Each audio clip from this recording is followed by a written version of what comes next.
അതേസമയം ദ ഹിന്ദു ദിനപത്രത്തിന് മുഖ്യമന്ത്രി നൽകിയ അഭിമുഖം ആയുധമാക്കി PV അൻവർ. മുഖ്യമന്ത്രി മലപ്പുറത്തെ അപമാനിച്ചെന്ന് തുറന്നടിച്ചു. ഒരു സമുദായത്തിന്മേൽ മുഖ്യമന്ത്രി സ്വർണ്ണക്കടത്ത് അടിച്ചേൽപ്പിക്കുന്നു. RSSുമായി ചേർന്ന് മതേതരത്വത്തിന്റെ കടക്കൽ കത്തിവെക്കാനാണ് മുഖ്യമന്ത്രിയുടെ ശ്രമമെന്നും PV അൻവർ ആരോപിച്ചു. മലപ്പുറം ജില്ല സംസ്ഥാനത്തെ ഏറ്റവും വലിയ ക്രിമിനൽ സംഘത്തിന്റെ കേന്ദ്രം. ആരോടാ പറയുന്നത്? ഹിന്ദു ന്യൂസ് പേപ്പറിനോട്. എന്താ മാതൃഭൂമി മനോരമയും കേരളത്തിലെ മറ്റു പത്രങ്ങളോട് പറയാത്തത്? ചോദ്യമുണ്ടാകും. ഈ വാർത്ത എങ്ങോട്ടാ പോകുന്നത്? നേരെ ഡൽഹിയിലേക്ക്. സദുദ്ദേശമാണോ ദുരുദ്ദേശമാണോ?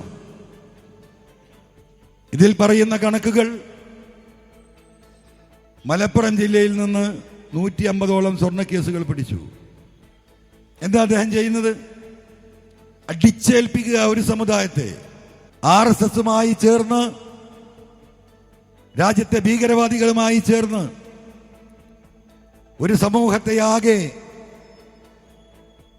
അപരവൽക്കരിക്കാൻ ശ്രമം നടത്തുന്നു. ആരാ നേതൃത്വം? കേരളത്തിന്റെ ബഹുമാന്യായ മുഖ്യമന്ത്രി. വിശ്വസിക്കാൻ കഴിയുമോ?